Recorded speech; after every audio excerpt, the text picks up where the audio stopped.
right. So today is September 5th. September the 5th, the day after Queen Bee's birthday. The day after my daddy's birthday. Oh yeah, After King B's birthday. King B's birthday. Come on now. So, yes, I don't even know why I said that, but Here we are. Here we are. We are here today. It don't feel like yesterday. You know how sometimes the day before kind of trickles into the next one? It feels like a new day. Yesterday was a good day, though. It was. It was good. It was peculiar, but it was good. I don't know. I am tired after yesterday. I don't know the last time I have worked that hard creatively. Bruh. I don't know the last time I have done that much work. Yeah, so, maybe we should talk about that. Okay, Maybe so, we should. guys, so on 9/4, on Beyonce's birthday, and it's so crazy. Y'all will see it. Okay. Oh my God! I didn't even. I never thought about that. I never even thought about that. It just hit me. Brittany, that's one of the first things when I first made the site, that's the first thing I typed. And I don't even know why I typed it. I just did. I never thought about that. So, yesterday, I released fluidalchemculture.com, which is a music review site because, you know, the love of music just will not leave. It's not going to go anywhere. It's intertwined in all of our lives. Music is healing. It is. And I was so honored. I mean, who else to bring on the project but Brittany D? Okay? Brittany has her R&B, Reminisce and Bliss, the R&B report. R&B column, and when I tell y'all that thing is rich, that thing is rich. She got the verses content up there from Mo and Brandy, as well as Jaguar by Victoria Monet, and y'all, like, it sucked me in. First of all, while Shawana is sitting here trying to downplay herself, I'm not. I am so proud of you, and I'm Okay, so I don't excited. You're not crying. No, for real, y'all. I wasn't joking. When I said on the last episode, literally, Shawana is like, your creativity is just insane to me. It is literally insane. So anytime Shawana says, will you be a part? Hell yeah. Bruh. No, you don't have to explain. Just tell me what I'm supposed to do, and I'm with you. So, yes, if you have not seen it yet, because she did like a little soft release. I'm going to let her have that for now. But she ain't going to be able to keep it that way. I hope she knows that. I'm sure trying. Yeah, she's trying. But, yeah, if you have not yet seen it, because it's only on Twitter as of right. She only released it on Twitter. Run the website down to them again so they can go check it out. fluidalchemculture.com, y'all. Like, it's very special to me, and yes, it's awesome. It is amazing. It is just amazing already, and it just dropped yesterday. So yeah, go check it out. Check please. out, y'all. I think y'all will love it. Please give feedback, and again, like, y'all, the whole thing is my baby, but I really love Brittany's contribution. I do. I feel like it was lacking that it needed the smooth side. It needed the mellow, because I do love R&B, but like I didn't trust my own ear to actually write on it. And the only person that I could think of, you want to talk about somebody R&B bag? You want to talk about somebody? Brittany made me go back and listen to I shouldn't be that emotional. That I really shouldn't be in my bag that much. No, but I had heard this song maybe 4 or 5 times, and Bree just kept talking about it. She kept talking about, y'all, I cannot stop playing Hate the Club, Hate the Club, Hate the Club. And I'm like, I listened to that song, and it's dope, but what is it? Man, all I know is, I said, no, I'm going back and listen to this song. And it tranced me. This song put me in a trance. I played it every day for a month, like 5 times a day. And I mean, it hit every single time. So when I thought about that, and I said, no, Brittany, no, that is Brittany. So yes, R&B bag. I like the hip hop culture of it all. It's a mesh, and let me tell you, it's bomb, y'all. So check it out. Okay. Whoops, we had to do that quick shameless plug. Yes, absolutely. But today we are gonna talk about something that is, I feel like, prevalent right now. For It's sure. been going on for a while, It has. but now more than ever, I feel like versus where everybody's just do a lot of talking about stuff, like you're having to actually apply the stuff that you're saying you're learning in this part of life. It's like, okay, this whole beginning of this year, you've been learning yourself, you've been easy on yourself, you've been doing the conscious work you needed to do, like, oh, this is what's wrong and this is what I need to remove, and this is some things that maybe I need to go to therapy for, XYZ. But now it's like, okay, all that stuff you learned, everything that you realized, all that introspection, all that getting rid of people who didn't belong, all that embracing or living versus existing. Yep. Now it's like you gotta implement all of those things. So I guess we can start by kind of talking about our current state, like, okay, in this present moment, what does life look and feel like? You wanna start, Britt?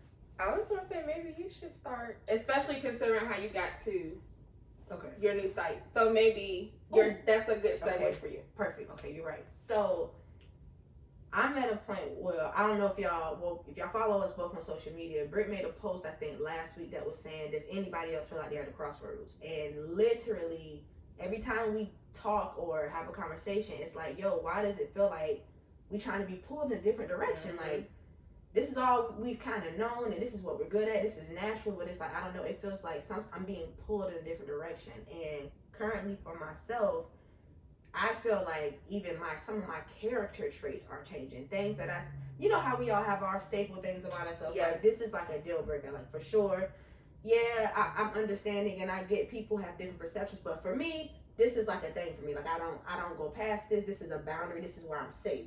I feel like my safety net is being pulled from underneath me. And it's causing me to have to change the way that I look at things, the way that I think about things, what I think about myself, and what I believe about what it means to like be alive, honestly. And so because of that, I have not, when something feels strong on me versus me having to sit on it for days and days and days and weeks because I need confirmation after confirmation. And like I am a person who doesn't want to move unless I'm sure. And I'm a person who wants to make sure that when I do move, I do it correctly. I hate having to go back and fix stuff. So, trying to be a perfectionist sometimes, but like, I can't do that no more. I cannot plan out my execution every time before I do it. I can't structure it. I'm just having to get to a point where God is like, you got to be present and you got to apply what you know, because you have everything you need. You're not going to be able to get validated by so-and-so. You can't call Brittany all the time because Brittany is going through the same thing you're going through.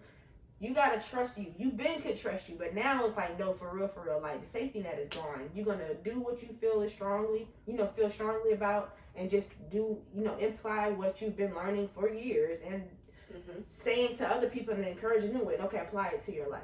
And that's where I feel like I currently am. And it's like I feel like I need to be ready, and I feel like I need to be present. That's like where I am right now. So, Britt. Very similar. Like Shawana said, if y'all have followed us, or if anybody follows us, most people know that I blog.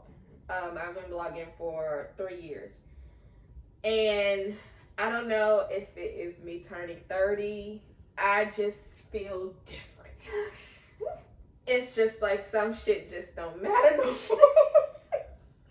A lot of stuff does not matter no more. A lot of stuff just doesn't hold weight like it used to. And for me, my reality of blogging and what I want to write about has changed. And I was almost scared to say it out loud. The first person I told was my husband. The second person I told was Shawana, but I had to tell her in person because I couldn't send that over text. And don't get me wrong, I don't want to stop writing. I don't want to stop feeling like, I'm trying to inspire somebody or give somebody hope. But I think I have talked about my struggles enough. Right. I think I have given all I could give at this point. Not to say I won't get some whiff of inspiration and say, oh, I need to write about that. Thanks. But it's just not there anymore. It's just going a different direction, which is why even when Shawana asked me to do the column, I was just kind of like, oh, that was an aha moment too. It was perfect timing because I was just like, yeah, I'm gonna need something to write about because these blogs, the way they've been, that's not where I want to be no more. Yeah. So I have just felt like I don't know what path I'm on. And I had this conversation with my therapist because she asked me, she was like, is there fear there? I said, it's a lot of fear. I literally, anything that I've known, that I've done, situations I've been in, my lens on a lot of stuff has completely changed. But like Shawana said, it's not even at the point where it's just a thought or I'm reflecting on them. It is requiring me to take action. Ooh, girl. So I literally, and that's why I use the term crossroads on my post, because that's where I feel like I'm at. I feel like I'm in between two things, and I have to make decisions now. And like Shawana said, I can't prepare for them. I can't really sit and think on them too long, because like, what's the point? It's kind of like I want to do stuff and not give a shit, but you don't want to just put stuff out any kind of way either. So I don't know, y'all. I'm just figuring it out as I go, I guess. But it's definitely like it's like a exhilarating place to be, but it's like scary at the same time.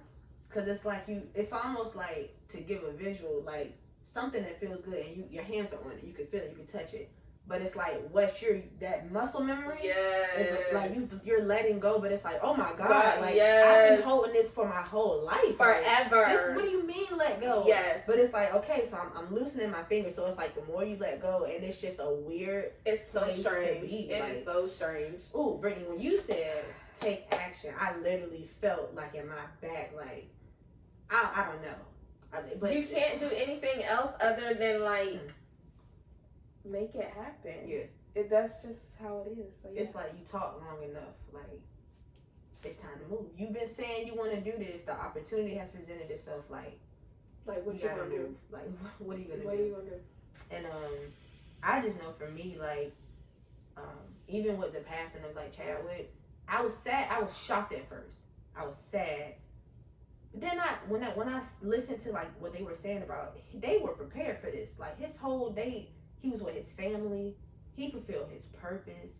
He knew what his ending was, what his vision was, and so he just took it upon himself to say, now's my time. Like I'm gonna do everything I want to do, and he did everything he wanted to do, probably more. Who knows? And I felt like he passed in such a peaceful way. Nobody threw the information out before he did. His family was able to say, we were there with him, we were prepared for it. Yeah. It was like, that's how, if you gonna go, I just feel like that's the way I'm gonna go. I cried. Girl. Because I think I was in shock. I think I felt how everybody else felt. Mm-hmm. We have been dealing with so much between COVID, between Black Lives Matter and protesting and this police. I just feel like we are exhausted. Like we are drained. But if I was still blogging currently, something did cross my mind about his situation that I will say here since I didn't write about it. People were fixated on him doing the movies after, he found out he had cancer, and they're like, do you know how much determination that takes, and da-da-da-da-da. And for me, it wasn't about the movies. It was about his mindset, because can you imagine, just think about this. Can you imagine finally getting momentum to where people are starting to notice you, and you find out you have cancer, and that you're gonna die, and that the kind of cancer you have, like you're probably not, like it's a slim chance that you're gonna like get out of this. Exactly. Most of us would spiral. Most of us would not have been able to get past that. We've been angry. Why? We would have been angry. Probably would have said, I'm not doing this. Probably would have said, it's going to take too much for me to keep filming. Because we're talking about a job that requires you to work 16, 18-hour days. Right. You can't see your family. You're like gone for months at a time.